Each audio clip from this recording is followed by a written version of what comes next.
මේ අයිබන් පුතා මට කියන්න සවුන්ඩ්ස් ඇහෙනවද කියලා මාව ක්ලියර්ද?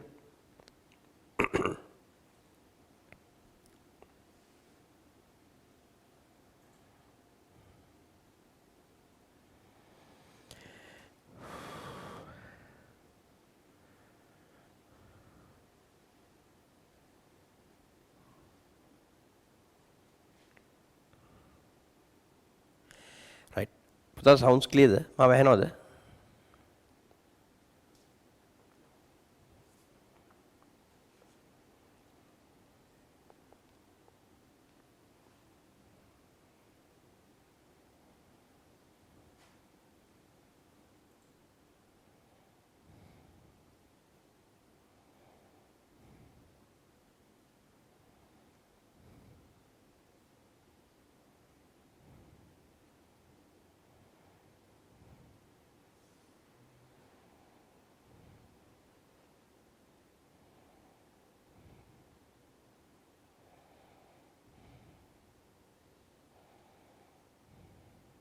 නේ හරි ඕකේ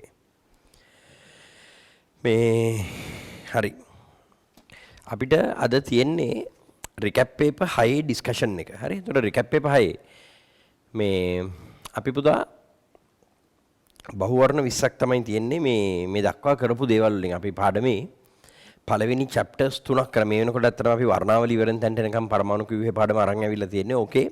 වර්ණාවලි කොටස අර ඒ දක්වා කරපු කොටස් තුනක් තියෙනෝනේ. පරමාණු කිව්වේ ඉතිහාසය, න්‍යෂ්ටික රසායනය, ඊළඟට විද්‍යුත් චුම්බක තරංග කියන කොටස් ටික. ඒතර ඒ ටිකේ මේ ප්‍රශ්න සාකච්ඡාවක් තමයි අපිට තියෙන්නේ. අපි ටික විස්තරතු කරගෙන යමු. රයිට්. කියනවා ප්‍රශ්න අංක 1 බලන්න හැමෝම රිකැප් පේපර් සාකච්ඡාව දිගටම අපි ලයිව් එක මේ විදිහට අරන් යමු. පරමාණුව හා සම්බන්ධ න්‍යෂ්ටික ආකෘතිය නිර්මාණය කරන ලද්දේ කවුරුන් විසින්ද? හරි. න්‍යෂ්ටික ආකෘතිය ගෙනාවේ රදර්ෆර්ඩ්. හරිනේ. ඉස්සෙල්ලාම පරමාණුවේ ඔය ඉලෙක්ට්‍රෝන ප්‍රෝටෝන වගේ උපපරමාණු අංශු තියෙනවා කියවට පස්සේ ඒවා ඇහිරිලා ව්‍යුහේ සකස් වෙලා තියෙන ගැන අදහසක් ගෙනාවේ මොඩල් එකක් ගෙනාවේ තොම්සන්. හරිනේ. ඒකට කිව්වේ පුතේ ප්ලම් පුඩින් ආකෘතිය කියලානේ. ඒතර තොම්සන්ගේ ප්ලම් පුඩින් ආකෘතියෙන් පස්සේ ඊළඟට ආකෘතියක් ගෙනාවේ මේ ඒක අහෝසි වෙලා යනවත් එක්ක අර ගයිගර් මාස්ටර්න් දෙන්නගේ පරීක්ෂණේ නිරීක්ෂණ වලට හේතු පැහැදිලි කිරීමක් විදිහට රදර්ෆර්ඩ්. හරි. ඒතර උත්තරේ ගලප ගන්න වෙන්නේ රදර්ෆර්ඩ් කියලා. උත්තරේ 4 නේ. පරමාණුවේ න්‍යෂ්ටිය තුළ ස්කන්ධයට දායක වන උදාසීන අංශු වර්ගයක් තිබිය යුතු බවට ප්‍රථම වරට මතයක් ඉදිරිපත් කරන ලද්දේ කවුරුන් විසින්ද? හරි. පුතේ මේ පරමාණුවේ න්‍යෂ්ටිය ඇතුලේ තියෙන ප්‍රෝටෝන වල ස්කන්ධයයි පරමාණුවේ මුළු ස්කන්ධයයි දෙක සංසන්දනය කරනකොට තෝරගත්ත පරමාණු කීපයකට අදාළව සංසන්දනය කරද්දී චැඩ් කවුද සිද්ධියක් දැක්කා විද්‍යාඥයෝ පරමාණුවේ මුළු ස්කන්ධයයි පරමාණුවේ න්‍යෂ්ටිය ඇතුලේ තියෙන ප්‍රෝටෝන වල ස්කන්ධයයි අතර සැලකිය යුතු වෙනසක් තියෙනවා කියලා. හරිනේ. ඒතර ඔන්න ඔය දෙක අතර ඔය විදිහට සැලකිය යුතු වෙනසක් පැවතීමේ සිද්ධියට අපි නමක් කියනවා. ඒකට කියනවා න්‍යෂ්ටික ස්කන්ධ විෂමතාවය කියලා. ඒකට නම දුන්නේ එහෙම. න්‍යෂ්ටික ස්කන්ධ විෂමතාවය කියලා. ඒතර මෙන්න මේ න්‍යෂ්ටික ස්කන්ධ විෂමතාවය කියන සිද්ධියට මේ හේතු පැහැදිලි කරමින් රදර්ෆර්ඩ් තමයි කිව්වේ පරමාණුවේ අපි තාම හොයාගෙන නැති ආරෝපණයක් නැති අංශු ජාතියක් න්‍යෂ්ටිය ඇතුලේ තියෙනවා. හරි. ඒකට තමන් විසින් නියුට්‍රෝනය කියලා අදහසක් යෝජනා කරනවා කියලා නම යෝජනා කිරීමක් කරා. පස්සේ කාලෙක චැඩ්වික්ගේ මෙහෙයවීම යටතේ බෝත් සහ බේකර් කියන දෙන්නා මේ බෝරෝන් සහ බෙරිලියම් මූලද්‍රව්‍ය උපයෝගී කරගෙන කරපු න්‍යෂ්ටික ප්‍රතික්‍රියාවලින් තමයි ඔය නියුට්‍රෝනය කියලා එකක් ඇත්තටම පරමාණු අංශු ඇතුලේ තියෙනවා කියලා හොයාගත්තේ. ඒතකොට මේ ස්කන්ධයට දායක වෙන අංශු වර්ගයක් තියෙනවා කියන එකට අදහසක් මුලින් ගෙනාපු කෙනා විදියට ගන්න වෙන්නේ. ඒ කියන්නේ නියුට්‍රෝනය කියන concept එක ගෙනාපු කෙනා විදියට රදර්ෆර්ඩ්. උත්තරේ 4 ගන්න එක වඩා සාර්ථකයි. හරි. රදර්ෆර්ඩ්. 3 ක්‍රිප්ටන් 3692 සමස්ථානිකයේ සම්බන්ධයෙන් කුමන ප්‍රකාශයේ සත්‍ය වේද? හරි. නියුක්ලියෝන 92ක් අඩංගු විය. ඔව්. ස්කන්ධ ක්‍රමාංකය 92යි කියන්නේ ප්‍රෝටෝන ගානේ නියුට්‍රෝන ගානේ එකතු. ඒ දෙකේ එකතුවටනේ පොදුවේ නියුක්ලියෝන කියන නම කියන්නේ පුතා. 92ක් තියෙනවා කියන එක. ඒක හරි. ඉලෙක්ට්‍රෝනීය ආරෝපණය 1.6.2 දහරණ 19 බලයක් කුලෝම් වේ. හරි. මේකේ ඉලෙක්ට්‍රෝන වල ආරෝපණය කියලා කියන්නේ මේ සමස්ථානිකය ගැන කතා කරද්දී පුතා මේකේ තියෙන ඉලෙක්ට්‍රෝන වල ආරෝපණය ගැන කියලා කියනවා නම් ඒක වැරදි නේ. දැන් මේ දීලා තියෙන සූත්‍රයට අනුව ඉලෙක්ට්‍රෝන 36ක් තියෙනවනේ ක්‍රෝමියම් 36 92 පරමාණුක. එතකොට මේකේ තියෙන ඉලෙක්ට්‍රෝන වල ආරෝපණය වෙන්නේ 36 වරක් 1.6.02 19යි මිසක් නිකම්ම 1.6.02 නෙමෙයි. 36න් වැඩි වෙන්න බෑ. ඉලෙක්ට්‍රෝන 36ක් තියෙනවනේ පුතා. ඒතකොට එහෙම බැලුවොත් B වාක්‍ය වැරදි. මේක සම්බන්ධයෙන් කතා කරොත්.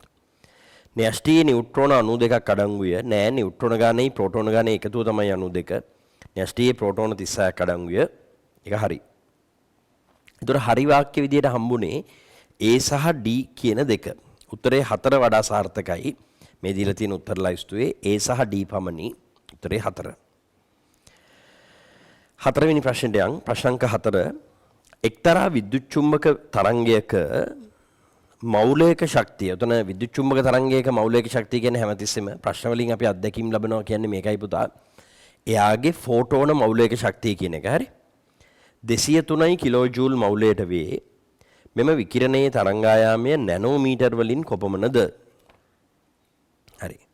එතකොට මේ විද්‍යුත් චුම්බක තරංගයේ හතරවෙනි ප්‍රශ්නෙට අපි බැස්සොත් මේ ෆෝටෝන මෞලික ශක්තිය, එක ෆෝටෝනයක ශක්තිය කියන්නේ h100ට ලැම්ඩානේ. එතකොට ඒක ඇවගාඩ්‍රෝ අංකයෙන් වැඩි කරන්න ඕනේ. ජූල් 203යිලු. මෞලයට කිලෝ ජූල් 203යිලු. තරංගායාමය කොච්චරද කියලා අහනවා. හරි. අපි බලමු. එතකොට E අපිට එන්නේ 203 වරක් 10 3යි. හරි. එතකොට මේක සමානයි h100ට ලැම්ඩා. එතකොට ලැම්ඩානේ අපෙන් අහන්නේ පුතේ 6.626 6 වරක් 10 ඍණ 34 බලයක් ජූල් තප්පර 3 වැඩි කිරීම 18යි ms ඍණ 1 බෙදීම ලැම්ඩා කියලා කියන්නේ. හරි. අපි හොයන්න ඕනේ රාශිය ඇවගාඩ්‍රෝ අංකය කියලා කියන්නේ 6.022 වැඩි කිරීම 1023. 6.022 වැඩි කිරීම 1023. right නොදන්න පදයකට තියෙන ලැම්ඩා විතරයි. සුළු කරලා ලැම්ඩා හොයන්න. ඔය තමයි අපි බලාපොරොත්තු වෙන උත්තරේ. right හදාගෙන යන්.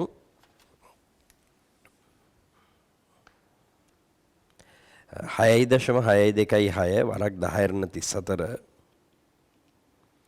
වැඩි කරන්න ඕනේ 6.022 වරක් 10 23න් බෙදන්න ඕනේ 203 වරක් 10 3න්. හරි. සුළු කරාම උත්තරේ එන්නේ 1.966. එතන 9යි 6යි 5යි 7 කියන්නේ 9යි 7 කියලා ගත්තත් කමන්නේ. 10 ඍණ 15 බලයක් මීටර කියලා. මට නම් ආවේ යගේ එහෙම. ඒතර ඒකට කිට්ටුවෙන් යන එකක් තියනවාද? නේ කොහෙන්ද සුළු කිරීමේ අවුලක් ආවේ? 3.10 8න් වැඩි වෙන්න එපා යෝක. හරි මේක වැඩි වෙන්න ඕනේ 3.10 8න්. හරි 5.89 වරක් 10 589 5.89 වරක් 10 ඍණ 7යි කියලා එන්නේ පුතා. හරි 5.89 වරක් 10 ඍණ 7 බලයක් මීටර කියලා එන්නේ. ඒතර ඔක නැනෝමීටර වලට හැරෙව්වහම මේක 10 ඍණ 9 කරන්න ඕනේ. ඒ කියන්නේ මේ කැලල 100න් බෙදන්න ඕනේ. මුළු උත්තරේට වෙනසක් නොවෙන්න මේ ටික 100න් බෙදනවා නම් එහා පැත්ත 100න් වැඩි කරන්න එපේ. ඒතර එන්නේ පුතා ඔක ආසන්නව ගත්තාම 589යි නැනෝමීටර් කියලා. උත්තරේ 2. 589යි නැනෝමීටර්. හතරේ උත්තරේ 2. පස්වෙනි ප්‍රශ්නේ ඇල්ෆා කිරණ සම්බන්ධව කුමන ප්‍රකාශය අසත්‍ය වේද? විකිරණශීලීතාවයේ කොටසෙන් අහන්නේ ඇල්ෆා කිරණ සම්බන්ධව අසත්‍ය ප්‍රකාශය මොකක්ද කියලා අහනවා. ඇල්ෆා කිරණ වල විනිවිද යාමේ බලය 15 වේ. ඇල්ෆා බීටා ගැමා කියන විකිරණ වර්ග තුන අපි ගත්තාම ඇල්ෆා වල තමයි අඩුම වේගයක් තිබේ. ඒ නිසා විනිවිද යාමේ බලය අඩුයි. හැබැයි ඇල්ෆා විකිරණාංශ වලට තමයි වැඩිම ආරෝපණයක් තිබේ. ඒ නිසා අයනීකාරක ගුණය වැඩි. එහෙමනේ තිබ්බේ. ඒතර ඇල්ෆා වල විනිවිද යාමේ බලය 15. ඔව් වේගය අඩු නිසා විනිවිද යාම 15යි තමයි. අසත්‍ය ප්‍රකාශය අහන්න උත්තරේ එක වෙන්න බෑ. ඇල්ෆා වල අයනීකාරක බලය ඉහළය. ඔව් එහෙනම් අසත්‍ය එක අහනකොට උත්තරේ 2 වෙන්නත් බෑ. ඇල්ෆා කිරණ ආලෝකයේ ප්‍රවේගයට සමාන ප්‍රවේගයකින් ගමන් කරයි. නෑ අපි කතා කරා ඇල්ෆා කිරණ වල ප්‍රවේගය වෙන්නේ ආලෝකයේ ප්‍රවේගයෙන් හරි අඩක්. හරියටම භාගයක් විදිහට ගන්න පුතා. එහෙනම් තුන්වෙනි එක ප්‍රකාශයක් විදිහට මම හිතනවා අසත්‍යයි.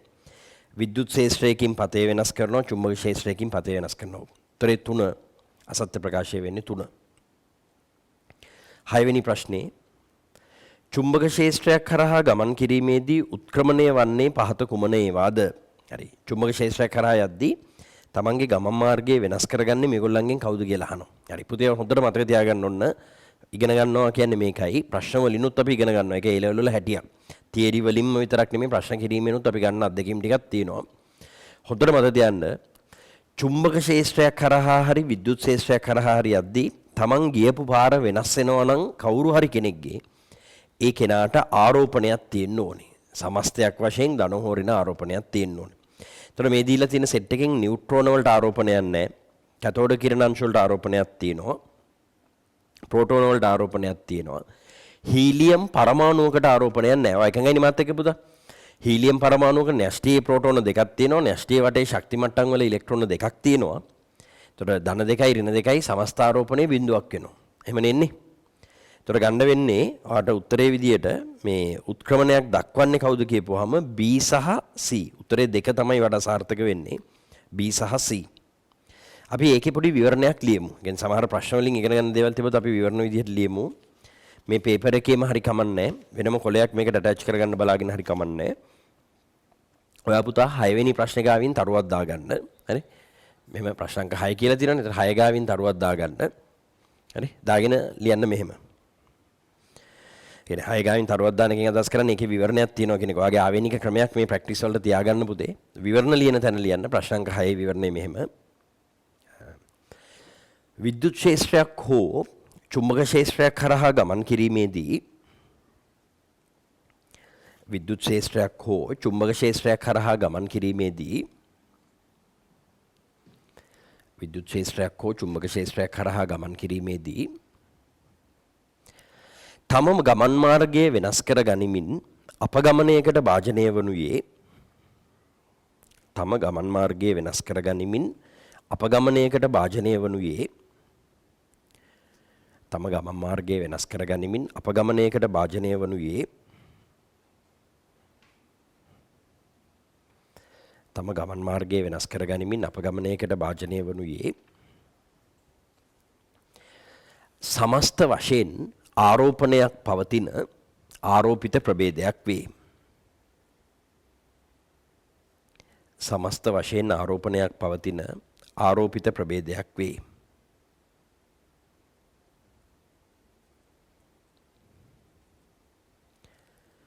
සමස්ත වශයෙන් ආරෝපණයක් පවතින ආරෝපිත ප්‍රභේදයක් වේ. සමස්ත වශයෙන් ආරෝපණයක් පවතින ආරෝපිත ප්‍රභේදයක් වේ. සමස්ත වශයෙන් ආරෝපණයක් පවතින ආරෝපිත ප්‍රභේදයක් වේ.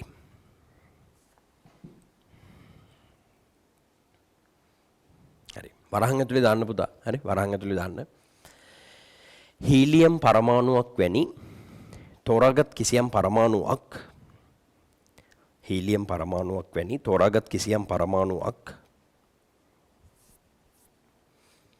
හීලියම් පරමාණුවක් වැනි තෝරාගත් කිසියම් පරමාණුවක් හීලියම් පරමාණුවක් වැනි තෝරාගත් කිසියම් පරමාණුවක් එහි ඇති ඉලෙක්ට්‍රෝන සංඛ්‍යාව හා ප්‍රෝටෝන සංඛ්‍යාව සමාන වීමෙන් එහි ඇති ඉලෙක්ට්‍රෝන සංඛ්‍යාව හා ප්‍රෝටෝන සංඛ්‍යාව සමාන වීමෙන්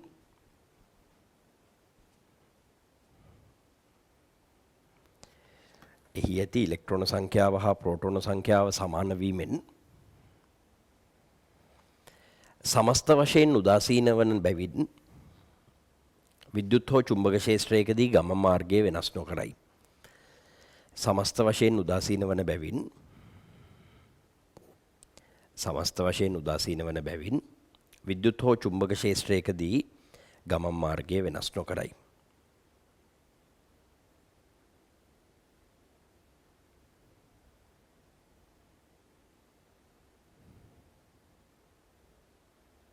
සමස්ත වශයෙන් ගමන් මාර්ගය වෙනස් නොවන බැවින් සමස්ත වශයෙන් ආරෝපණයක් නොමැති බැවින් ගමන් මාර්ගය වෙනස් නොකරයි. හරි. ඒතර මතක තියාගන්න පුතේ පරමාණුක ඔව් ධනාරෝපිත ප්‍රෝටෝන තියෙනවා වටේට ඍණාරෝපිත ඉලෙක්ට්‍රෝන තියෙනවා. හැබැයි සමස්තයක් විදිහට පරමාණුවකට ආරෝපණයක් නැහැ නේ. ඒ නිසා මේ කතන්දරේ ගැලපෙන්නේ නැහැ. ඒ කියන්නේ එයා විද්‍යුත් හෝ චුම්බක ක්ෂේත්‍රයකදී ගමන් මාර්ගය වෙනස් කරගන්නේ නැහැ. රයිට්.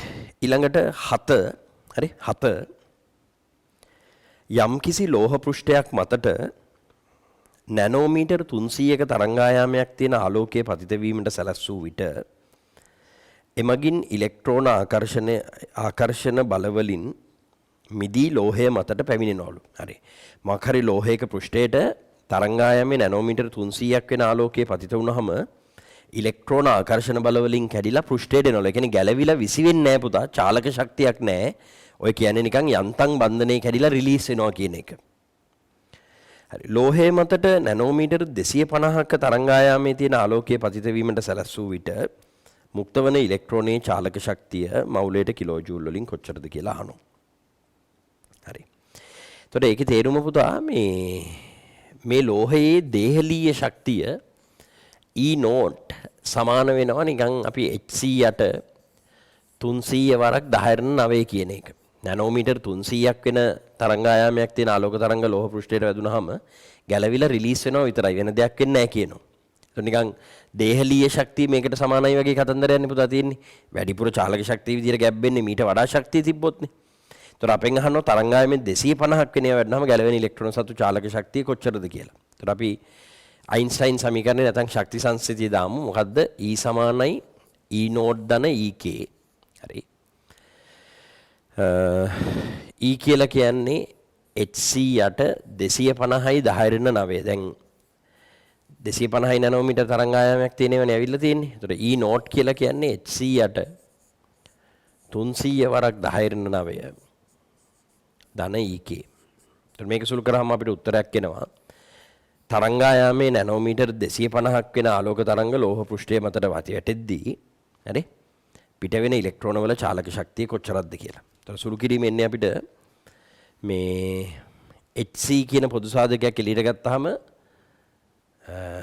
ඉරෙන් යට 10^9 කියලා කියන්නේ ඉරෙන් උඩට යනකොට 10^9 වෙනවනේ පුතා. එතකොට 10^9 බලයක් Hc හරි 10^9 බලයක් Hc කියන එක එළියට ගත්තාම එකයට 250 හරින එකයට 300 කියලා එන්නේ. එතකොට 300 රින 250 කියන්නේ 50යි 250 වරක් 300යි.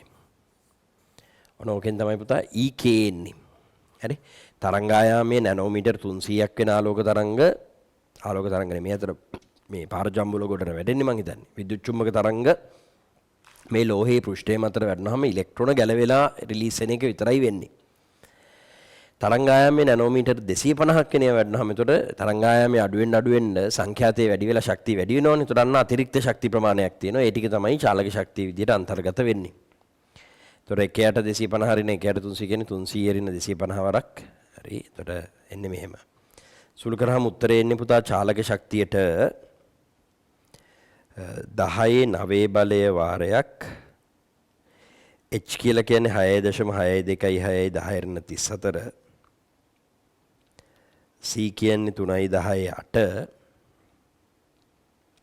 වරක් 50 බෙදීම 250 වරක් 350.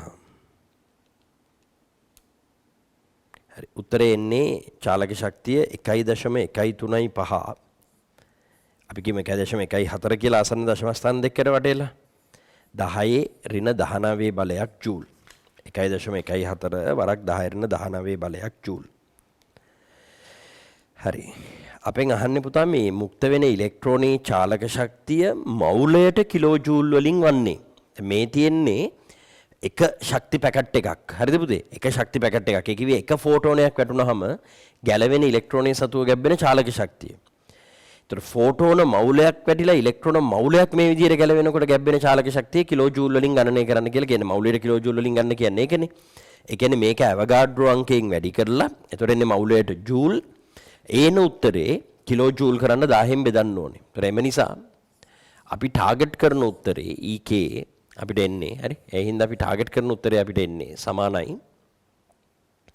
මේක ඇවගාඩ්‍රෝ අංකයෙන් වැඩි කරන්න ඕනේ කිලෝ ජූල් කරන්න 10න් බෙදන්න ඕනේ. ඒතර 1.14 වරක් 10 බලය මේක ඇවගාඩ්‍රෝ අංකයෙන් වැඩි කරන්න ඕනේ 6.2223න් ඒක බෙදන්න ඕනේ 1000න්. ඒ හේතුව ඒක අන්තිමට කිලෝ ජූල් කරන්න ඕන නිසා. එතකොට අපිට එනවා EK සමානයි. හරි. EK සමානයි 10 කියන්නේ 10.4යි 10යි කියලා එන්නේ. සුළු කරලා බලන්න 1.14 වැඩි කිරීම 6.0222 වැඩි කිරීම 10. එතකොට එහෙම ගත්තාම සුළු කරාම මම හිතන්නේ එන්නේ උත්තරේ 68.65 මවුලයට කිලෝ ජූල් කියලා. 68.65 මවුලයට කිලෝ ජූල්. එහෙම උත්තරයක් කිට්ටුවෙන් යන්නවත් නෑ නේද?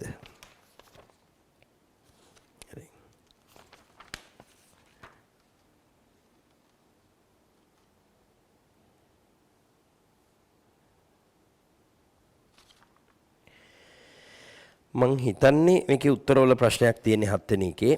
උත්තරේ එන්නේ ওই ටයිප් එකෙන් හදලා තමයි. හරිද? මගේ කියන්නේ concept එක වැරදි නෑ. නැනෝමීටර මේකේ උත්තරවල ප්‍රශ්නයක් තියෙන්නේ. මේකේ ගානේ ප්‍රශ්නයක්. නැනෝමීටර 300ක් තරංග ආයාමයේ තියෙන විද්‍යුත් චුම්බක තරංගයක් මේ ලෝහයේ පෘෂ්ඨයට වැටෙද්දී පුතා ඉලෙක්ට්‍රෝන ගැලවිලා යන්තම් රිලීස් වෙනවා. ඒ කියන්නේ ඉලෙක්ට්‍රෝනයක් ගැලවෙන්න ඕනේ කරන්නේ නැනෝමීටර 300ක තරංග ආයාමයක් තියෙන තරංගයක ෆෝටෝන එකේ ශක්තිය. ඊට වඩා අඩු තරංග ආයාමයක්. ඒ කියන්නේ වැඩි සංඛ්‍යාතයක ඒ කියන්නේ ශක්තිය වැඩි කියන එක. හරි? තියෙන තරංගයක් වඩනවාම ගැලවෙන ඉලෙක්ට්‍රෝනයේ චාලක ශක්තිය යනවා. හැබැයි අහන්නේ දැන් එක ෆෝටෝන එකකට දාලා අපි ඔය බැලන්ස් කරන්නේ පුතා එක ඉලෙක්ට්‍රෝනයකට දාලාවනේ. ඉලෙක්ට්‍රෝන මවුලයකට. ඒ කියන්නේ ඒන උත්තරය ඇවගාඩ්‍රෝ අංකයෙන් වැඩි කරන්න ඕනේ. අර කිලෝ ජූල් වලට හරවන්න ඕන නිසා 1000න් බෙදෙන්න ඕනේ. ඒතර මේක concept එක හරි හදපු ක්‍රමේ හරි. ඒ ක්‍රමයට තමයි මේක ලිහෙන්න ඕනේ. හරි. ඊළඟට අපි 8 9 10 කියන ප්‍රශ්න තුනට යමු. 10න් 10ට කරගෙන යන්කෝ. හරි 8 9 10 කියන ප්‍රශ්න තුන. 8යි කියනවා පුතා මෙහෙම විකිරණශීලීතාවය පිළිබඳව සත්‍ය ප්‍රකාශය මොකක්ද කියලා නිගමනය කරන්නලු. විකිරණශීලීතාවය පිළිබඳව සත්‍ය ප්‍රකාශය. ගැමා කිරණ යනු හීලියම් පරමාණු වේ. හරි ගැමා කිරණ කියලා කියන්නේ හීලියම් පරමාණු නෙමෙයි. ගැමා කිරණ කියලා කියන්නේ විද්‍යුත් චුම්බක තරංග જાතියක්. හරිනේ? අධිසංඛ්‍යාත ශක්තිය වැඩි විද්‍යුත් චුම්බක තරංග જાතියක්. වැරදි. බීටා කිරණවල ප්‍රවේගය ආලෝකයේ ප්‍රවේගයට සමාන වේ නෑ. ආලෝකයේ ප්‍රවේගයෙන් 0.9ක් විතර කියලා තමයි අපි ගන්නෙ. අසත්‍යයි. ගැමා කිරණ චුම්බක ක්ෂේත්‍රයකදී අපගමනය වන කෝණය ඇල්ෆා කිරණ වලට වඩා කුඩාය. ඔව්. චුම්බක ක්ෂේත්‍රයක් කරහා යනකොට විද්‍යුත් ක්ෂේත්‍රයක් වුණත් චුම්බක ක්ෂේත්‍රයක් වුණත් මොකක් කරහා හරි යනකොට ගැමා කිරණ අනාරෝපිත හින්දා අපගමනයක් පෙන්වන්නේ ඇල්ෆා කිරණ අපගමනය වෙනවා. එතකොට ගැමා කිරණ අපගමනය වෙන කෝණය බිඳුවයි ඇල්ෆා කිරණ ගිය පාරෙන් හැරෙන කෝණයක් තියෙනවා. එතකොට අපිට ඒක හරි කියන්න පුළුවන්. එතකොට ඒක හරි කියලා උනම් ගන්න පුළුවන්. මූලද්‍රව්‍යයකින් බීටා කිරණයක් පිට කළ විට පරමාණුක ක්‍රමාංකය 1කින් වැඩි වෙනවලු නෑ. හැබැයි පරමාණු ක්‍රමාංකය 1කින් වැඩි වූ ස්කන්ධ ක්‍රමාංකයේ ඒම වූ නව එකක් සෑදේ. හරිත් වගේ නේ. දැන් හිතන්නකෝ පුතේ කාබන් 612 බීටා කිරණයක් පිට කරනවා කියලා. එතකොට බීටා කියද්දී ඍණ 1 බිඳුවනේ. එතකොට මේ ආරෝපණ සංස්ථිතිය දැම්මහම මේක 7ක් වෙන්න ඕනේ. ස්කන්ධ සංස්ථිතිය දැම්මහම මේක 12ක් වෙනවා. පරමාණුක ක්‍රමාංකයේ 1කින් වැඩි වූ ස්කන්ධ ක්‍රමාංකයේ වෙනස් නොවු ප්‍රභේදයක් ලැබෙනවා තමයි එහෙම බැලුවොත්.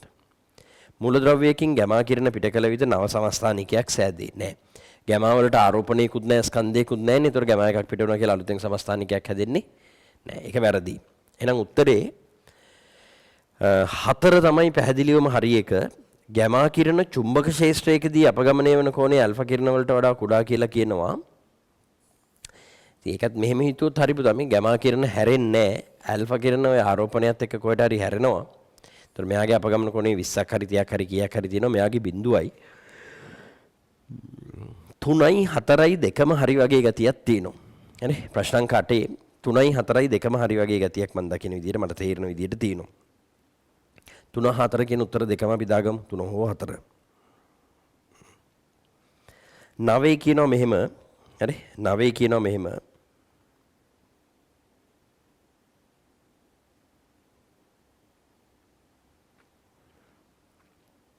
විකිරණශීලී මූලද්‍රව්‍ය වලින් 3 ආකාරයක විකිරණ එනම් ඇල්ෆා බීටා සහ ගැමා විකිරණ පිටවන බව සොයාගත් විද්‍යාඥයා. හරි. විකිරණශීලීතාවය හොයාගත්ත කෙනා විදිහට තනි නමක් වශයෙන් ගෞරවය අපි පාත්‍ර කරන්නේ බෙකරල්ට. හරි. මාරි කියුරි පියරි කියුරි කියන ජෝඩුව පස්සේ එක තැනකට එනවා. ඒක ගෞරවය යන්නේ බෙකරල්ට. උත්තරේ 3. මැග්නීසියම් 1225 2+ අයනයේ ඇති ඉලෙක්ට්‍රෝන සංඛ්‍යාව සහ නියුට්‍රෝන සංඛ්‍යාව වන්නේ. හරි. මැග්නීසියම් 1225 2+ කියද්දී ඉලෙක්ට්‍රෝන සංඛ්‍යාව කීයද කියලා අහනවා. 2+ කියනකොට ඉලෙක්ට්‍රෝන දෙකක් අයින් වෙලානේ ඔය තියෙන්නේ. එතකොට මැග්නීසියම් පරමාණුවක ඉලෙක්ට්‍රෝන තියෙන්න ඕනේ හරිනම් 12ක්. දෙකක් අයින් වුණාම 10යි. 2+ කියද්දී දෙකක් අයින් වෙලා තියෙනවා. ඊට පස්සේ නියුට්‍රෝන සංඛ්‍යාව 25න් 12ක් ගියාම නියුට්‍රෝන ගාන එන්නේ 13යි. 10 සහ 13 උත්තරේ 3. 10 සහ 13 ප්‍රශංක 10 උත්තරේ 3. 11 ස්වභාවිකව පවතින කාබන් 612 සමස්ථානිකයේ 98.89%ක්ද කාබන් 613 සමස්ථානිකයේ 1.1%ක්ද පවතී. කාබන්හි මධ්‍යන්නේ සාපේක්ෂ පරමාණුක ස්කන්ධය වන්නේ. හරි. අපි කාබන්ගේ මධ්‍යන්නේ සාපේක්ෂ පරමාණුක ස්කන්ධය AR කියලා ගත්තොත් පුතා AR අපිට එන්නේ සමානයි 12 කියන කෙනාගේ සුළුපද A1 P1 ඔහොමමනේ ගන්න වෙන්නේ පුතේ. එතකොට 12 කියන කෙනා ඉන්නවා 98.89%කින් ධන 13 වෙන කෙනා ඉන්නවා 1.11%කින්. හරි. බෙදීම කට්ටියගේ සුලභතා එකතුව කියන්නේ මේ දෙකේ එකතුව 100යි. සුලභතා එකතුව කියන්නේ 100යි. හරි. මේක සුළු කරාම තමයි කාබන්ගේ මධ්‍යන්නේ සාපේක්ෂ පරමාණුක ස්කන්ධය එන්නේ. එතකොට සුළු කරපුවම අපිට ලැබෙයි AR සමානයි. සුළු කරමු අපි 12 වරක් 98.99 98.89 ධන 13 වරක් 1.11 බෙදීම 100. හරි. උත්තරේ එන්නේ 12.01 කියලා පුතා. 12.01. එතකොට මධ්‍යන්නේ සාපේක්ෂ පරමාණුක ස්කන්ධය 12.01. උත්තරේ 4. හරි. 4. ඉලෙක්ට්‍රෝනයක ස්කන්ධය දල වශයෙන්.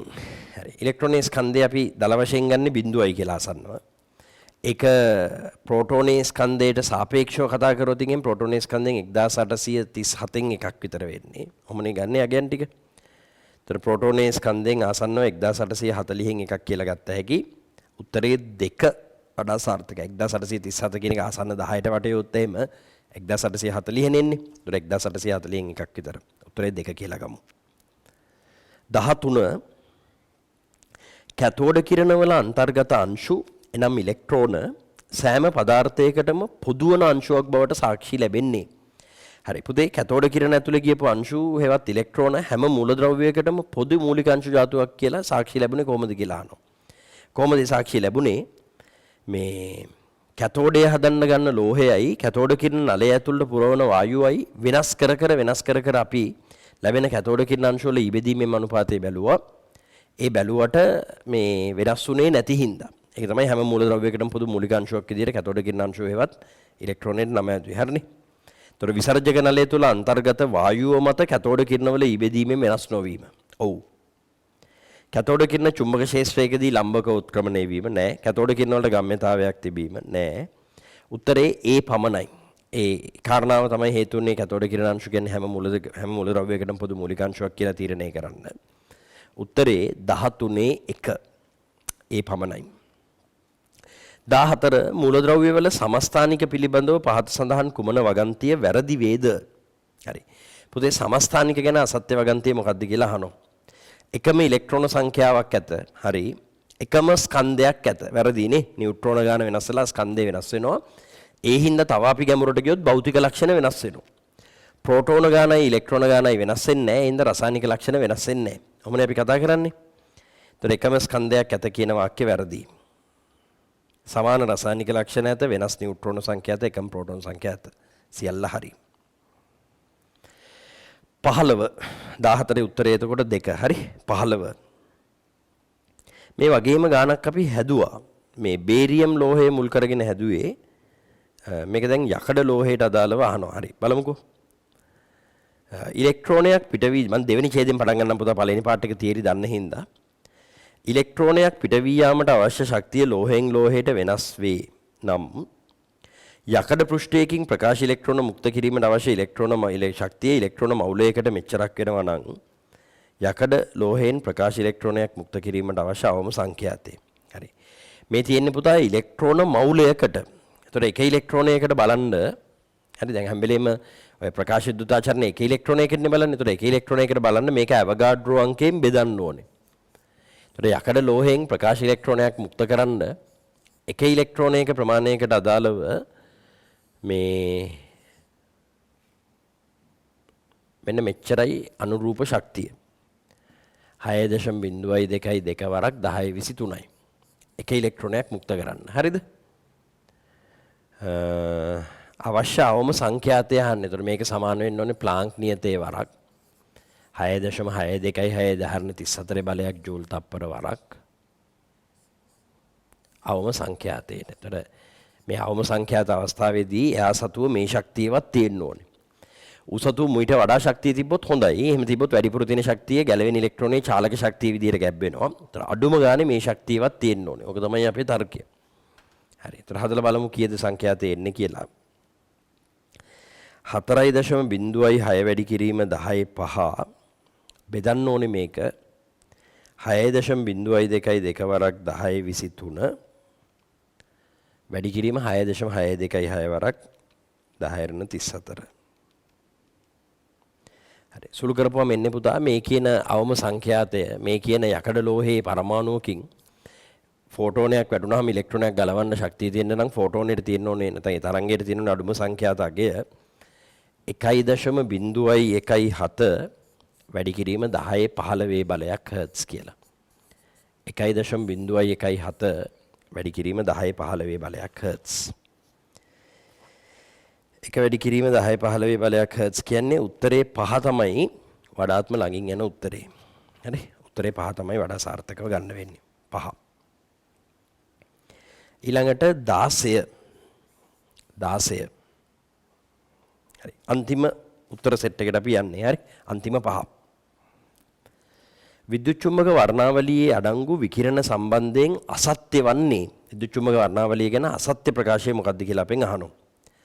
ගැමා කිරණවල සංඛ්‍යාතයේ උපරිම වන අතර තරංගායාම අවම වේ. ඔව් ඒක හරි. සංඛ්‍යාතයේ උපරිම වෙන්නේ ගැමා කිරණවල තමයි විද්‍යුත් චුම්බක වර්ණාවලියේ. විකිරණ රික්තයකදී එකම ප්‍රවේගයෙන් ගමන් ගනී. හරි.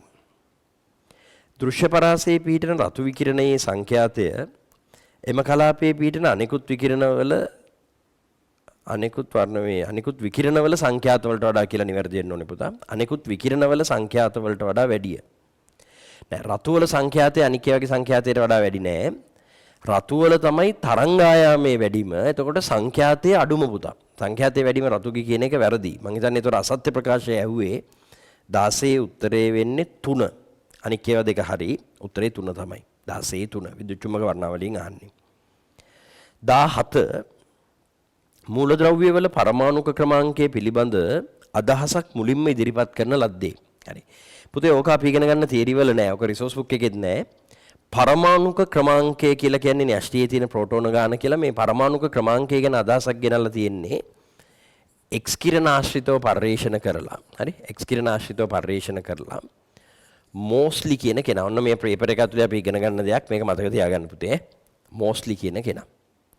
තව චුට්ටක් මම කියන්නම් මේ X කිරණ ගැනත් පොඩි විස්තරයක්. X කිරණ කියන ඒවා හොයාගෙන තියෙන්නේ මේකත් ඔය පරණ පේපර්ස් වල තියෙනවා අපි දැනන් හිටියා කියලා වැඩි නෑ. රොන්ට්ජන් කියන විද්‍යාඥයා රොන්ටිජන් කියලාත් සමහරු කියනවා රොන්ට්ජන් කියලාත් කියනවා. X කිරණ හොයාගෙන තියෙන්නේ රොන්ට්ජන් කියන කෙනා. අපි මේ දෙකම විස්තරයකට ගියමු. ඒතර 16 ගාවින් තරුවක් මේ 17 ගාවින් තරුවක් දාන්න 17 උත්තරේ 4 මෝස්ලි 17 ගැන විවරණයක් අපි විවරණ ලියන තැන ලියමු. හරි. ලියන්න කට්ටියම් පුතේ ප්‍රශ්නාංක 17 කියලා දාලා 17 ගැන විවරණයක් මෙහෙම. හරි 17 ගැන විවරණයක් ලියන්න මෙහෙම. මූලද්‍රව්‍යයක පරමාණුක ක්‍රමාංකයේ අනුව මූලද්‍රව්‍යයක පරමාණුක ක්‍රමාංකයේ අනුව මූලද්‍රව්‍යයක පරමාණුක ක්‍රමාංකයේ අනුව න්‍යෂ්ටියේ පවතින ප්‍රෝටෝන සංඛ්‍යාව බවට අදහස් පළ කරමින් න්‍යෂ්ටියේ පවතින ප්‍රෝටෝන සංඛ්‍යාව බවට අදහස් පළ කරමින්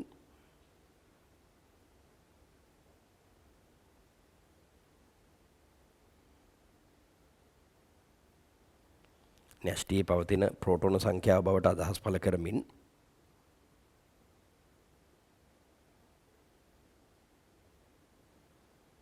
න්‍යෂ්ටියේ පවතින ප්‍රෝටෝන සංඛ්‍යාව බවට අදහස් පළ කරමින්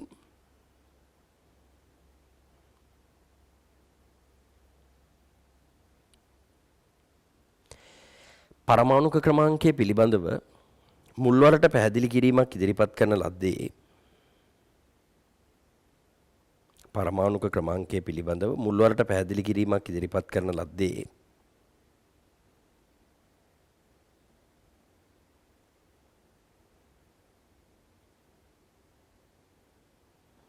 පරමාණු ක්‍රමාංකය පිළිබඳව මුල්වරට පැහැදිලි කිරීමක් ඉදිරිපත් කරන ලද්දේ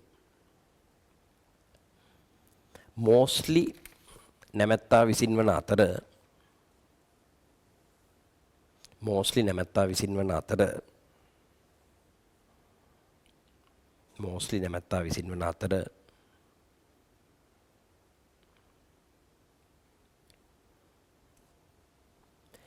මෙහිදී භාවිතා වන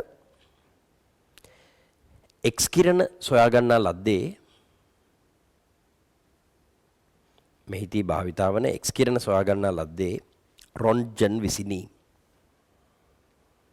මෙහිදී භාවිතා වන එක්ස් කිරණ සොයා ගන්නා ලද්දේ රොන්ට්ජන් විසිනි.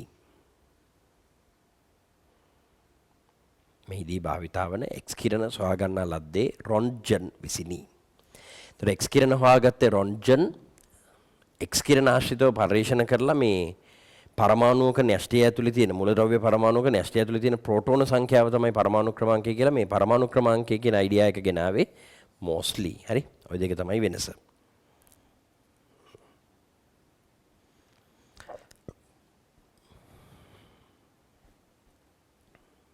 හරි. ඊළඟට කියනවා පුතා ප්‍රශ්නාංක 18 මෙහෙම. හරි. ප්‍රශ්නාංක 18 කියනවා මෙහෙම. ස්ට්‍රොන්ටියම් වෙන්න ඕනේ ඔක. ස්ට්‍රොන්ටියම් ලෝහයේ පරමාණුක වර්ණාවලිය නැනෝමීටර් 662 දී වර්ණාවලි රේඛාවක් පෙන්눔 කරයි. මේට අදාළ විකිරණයේ ෆෝටෝනයක ශක්තිය සහ විද්‍යුත් චුම්බක වර්ණාවලියේ මෙම විකිරණය ආයතන පරාසය. හරි.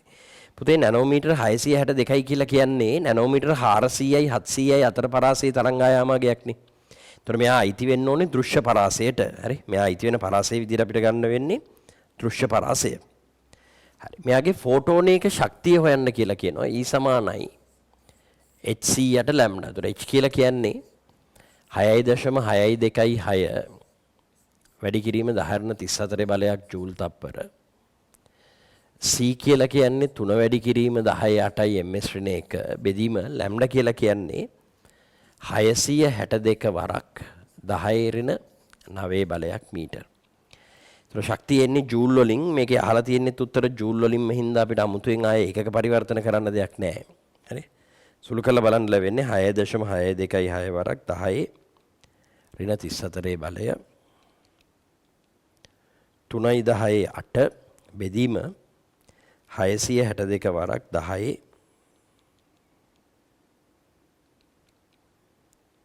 ඍණ 9 කියලා. උත්තරේ එන්නේ 3 වැඩි කිරීම 10 ඍණ 19 බලයක් ජූල්. 3 වැඩි කිරීම 10 ඍණ 19 බලයක් ජූල්. 3 වැඩි කිරීම 10 ඍණ 19 බලයක් ජූල්. ඒතර දෘශ්‍ය පරාසයට අයිති වෙන්නේ මේ තරංගයේ ෆෝටෝනයක ශක්තිය එන්නේ 3.10 ඍණ 19 බලයක් ජූල්. 18 උත්තරේ 3. හරි. උත්තරේ 3 වඩා සාර්ථකයි. 19 තරංගායාමය 656 නැනෝමීටර් වූ තරංගයක ෆෝටෝනයක අඩංගු ශක්තිය වන්නේ. හරි. ඒතර මේ ක්‍රමයටම ගත්ත හැකි පුතා. තරංගායාමය මේ කියන අගේ තියෙන තරංගයේ ෆෝටෝනයක ශක්තිය අහනවා. ඒතර තරංගායාමයයි ෆෝටෝනයක ශක්තිය අතර සම්බන්ධය ඉන්නේ E සමානයි hc යට ලැම්ඩා. ඒතර 6.626 වරක් 10 ඍණ 34 බලයක් ජූල් තප්පර. 3 වැඩි කිරීම 10.8යි ms ඍණ 1 බෙදීම 600 කීයද 56යි නැනෝමීටර්. 656 වරක් 10 ඍණ 9 බලයක් මීටර. තමයි කාරණේ ගැලපෙන්නේ. රයිට්. සුළු සුළු කරාම වට උත්තරේ ලැබෙයි 6.626 වරක් 10 බලය වැඩි කිරීම 3.10 බෙදීම 656 වරක් 10 සුළු කරාම අගේ එන්නේ ආපහු 3 වැඩි කිරීම 10/9ටම කිට්ටුවෙන් යන එකක් තමයි. පොඩි වෙනසක් නේ අර දෙකේ තියෙන්නේ. 3 වැඩි කිරීම 10/9 3 වැඩි කිරීම 10/19 බලයක් කියලා එන්නේ. කලින් උත්තරේමයි පොඩි වෙනසක් නේ තියෙන්නේ. අරක 662 මේක 656 නේ පුතා. හරි උත්තරේ 3. 3 වැඩි කිරීම 10/19 බලයක් චූල් එන්නේ. උත්තරේ 3. 20 විශාලතම තරංගායාමයේ ඇත්තේ පහත කුමන විද්‍යුත් චුම්බක තරංගයටද? හරි තරංග ආයාමයේ වැඩිම වෙන්නේ රේඩියෝ හා ටීවී තරංග, ඊළඟට ශුද්ධ තරංග, ඊළඟට අදෝරක්ත තරංග, ඊළඟට දෘශ්‍යාලෝකය. එතකොට රේඩියෝ සහ ටීවී තරංග තමයි රේඩාර් පද්ධතිය තුල භාවිතා වුනේ. එතකොට උත්තරේ විදිහට ගන්න වෙන්නේ රේඩාර් කිරණ. උත්තරේ 20/5. උත්තරේ විදිහට ගන්න වෙන්නේ රේඩාර් කිරණ. එතකොට 20 උත්තරේ වඩා සාර්ථක වෙන විදිහට ගන්න වෙන්නේ උත්තර අංක 5. හරි. ළමයි එතකොට අපි මේ කරපු දේවල් වලින් ඔය පළවෙනි chapters තුනේ අපි කරපු දේවල් වලින් බහුවර්ණ එකතුවක් තිබ්බේ. ඊට පස්සේ 7යි 8යි රිකැප් පේපර්ස් දෙක යටතේ තියෙන්නේ අපි දැන් පහුගිය සතිවල කරපු වර්ණාවලි වලින් බහුවර්ණ ටිකකුයි 8 වෙනි එකේ වලට හෙට අනිද්දා සතියන්තේ හම් වෙනවා රචනා ප්‍රශ්න ටිකකයි එකතුව. හරි? හරි මට කියන්න මේ කට්ටියම උත්තර දෙන්න. හරි නේද? ඔය උත්තර ටික දෙන්න තියෙන්නේ මොනවා හරි අහන්න දේවල් තියෙනවද පුතා? කාරණාව ක්ලියර්ද? ක්ලියර් නම් මට thumbs up එකක්වත් දාගෙන යන්න. ඒතකොට මටත් ෂුවර් වැඩේ. හරි කියලා කට්ටියටම පැහැදිලි කියන එක. අන්න මේ ටිකනේ තිබ්බේ.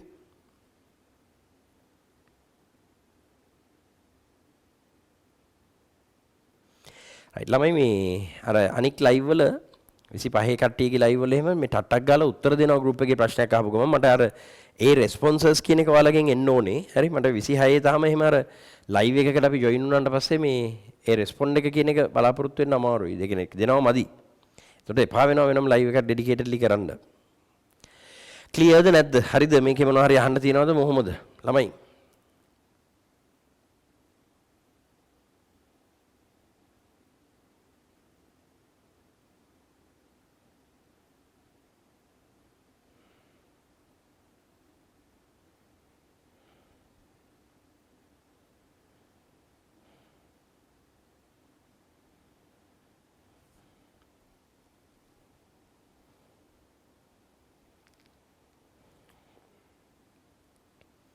උත්තර නැහැ.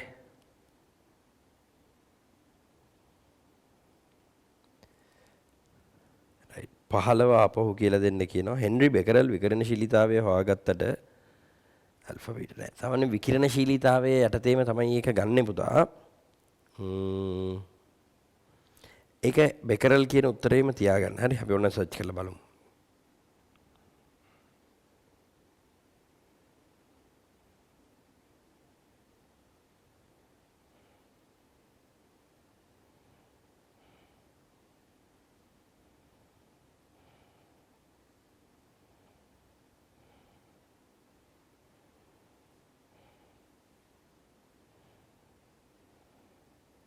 yes රදර්ෆර්ඩ් කියන එකට ලකුණු දෙන්න පුළුවන්. හරි. බෙකරල් කියන කෙනා විකිරණශීලීතාවයේ සංසිද්ධිය හොයාගත්තට ඇල්ෆා බීටා ගැමා කියලා විකිරණ වර්ග තුනක පැවැත්ම රදර්ෆර්ඩ්. ඒකට ලකුණු ගන්න. ඒකේම තමයි.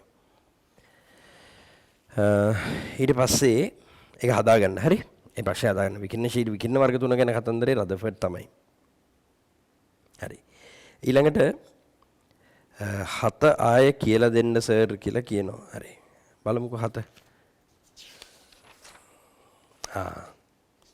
හරි පුතා මේ මෙහෙම කතන්දරයක් කියන්නේ 7 වෙනි එක අපි ආය පාරක් කරමු. රයිට් ඒක හොඳයි ඔයාලා අහන එක. අන්න එහෙම අහන්න.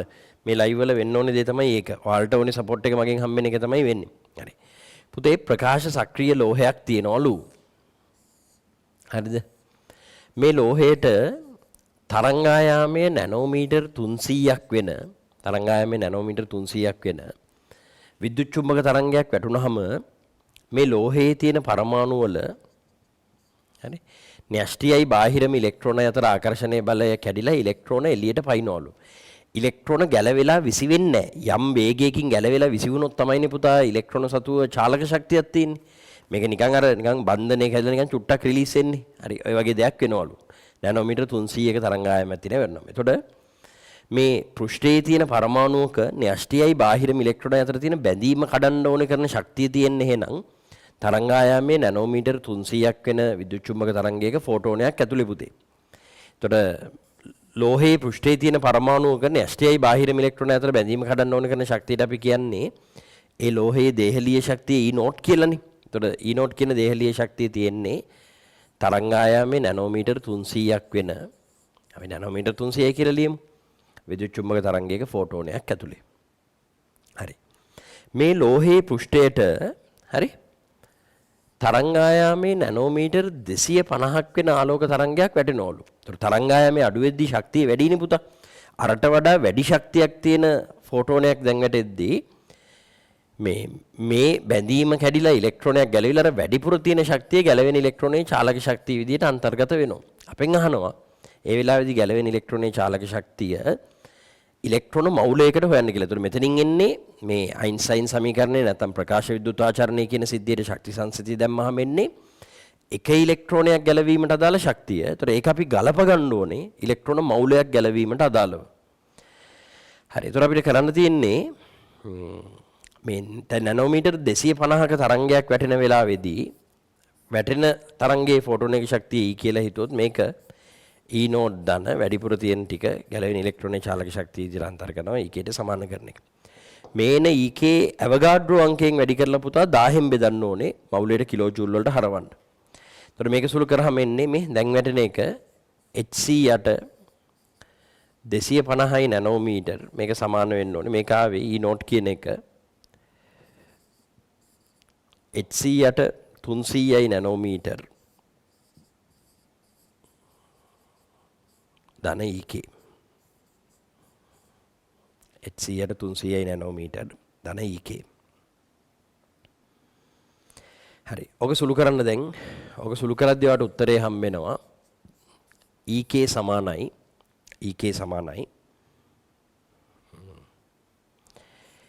HC වාරයක් 1 යට 250යි 10^9 අඩු කිරීම 1 යට 300යි 10^9. ඉරෙන් යට 10^9 කියලා කියන්නේ පුතා ඉරෙන් උඩට යනකොට ඔක 10^9 වෙනවා. මේක වරක් 10^9 කියලා එන්නේ. ඕක සුළු කරාම ඔයාට හරි මේ ලෝහයේ පෘෂ්ඨය මතට තරංග ආයාමයේ නැනෝමීටර් 250ක් වෙන විද්‍යුත් චුම්බක තරංගයක එක ෆෝටෝනයක් වැටෙද්දී ගැලවෙන ඉලෙක්ට්‍රෝනයක චාලක ශක්තිය එනවා. ඒතර ගැලවෙන ඉලෙක්ට්‍රෝන මවුලයක චාලක ශක්තිය හොයන්න ඔයාට මේ උත්තරේ වැඩි කරන්න වෙනවා පුතේ ඇවගාඩ්‍රෝ අංකයෙන් 6.222 හැබැයි කිලෝ ජූල් වලින් අහනකොට ඒන උත්තරය ආපහු බෙදන්න වෙනවා ජූල් කිලෝ ජූල් කරන්න 1000න්. ඒතර මේකෙන් තමයි එන්නේ මවුලයට කිලෝ ජූල් කියන ගලප ගැනීමලත් එක්ක. හරි. ඒතර ඔය විදිහට ගත්තාම තමයි ආවේ උත්තරයක් ආවේ නැහැ. වෙන මේ තියෙන ලයිස්තුවෙන් උත්තරයක් තිබ්බේ නැහැ. උත්තරේ මේ විදිහට. හරි 13 වෙනි ප්‍රශ්නේ D ගන්න බැයිද? 13 වෙනි ප්‍රශ්නේ D ප්‍රකාශය. මිලිකන්ගේ තෙල් බිඳු පරීක්ෂාවේදී යොදා ගන්නා වායුව මත නිර්ණය කරනු ලබන ඉලෙක්ට්‍රෝනයේ ආරෝපණය වෙනස් නොවීම.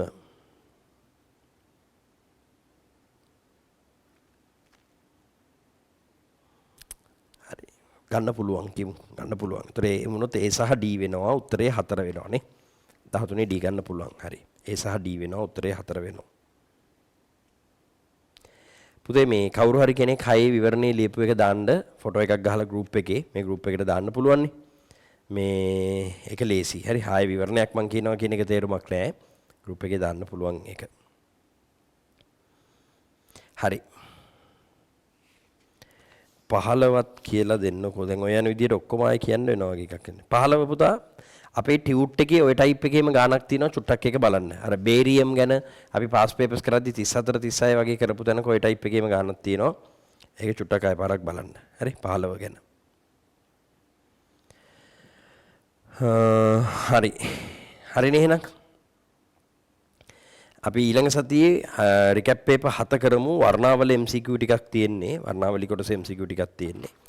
අදට වැඩ ටික මම ඔතනින් ඉවර කරන්නම්. එතකොට හෙට අනිද්දා ඉඳන් ජූනි මාසෙට වැඩ ටික පටන් ගන්නවා අපේ මාස් ක්ලාස් වල. ඒතර අයනීකරණ ශක්තිය කොටසෙන් පටන් ගන්න. ඒ අයනීකරණ ශක්තිය කොටසට මේ දක්වා උගන්වපු වගේ සම්බන්ධයක් නැහැ.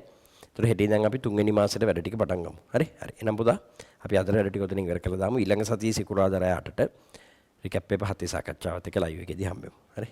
ජය වේවා. සතියකින් හම්බෙමු.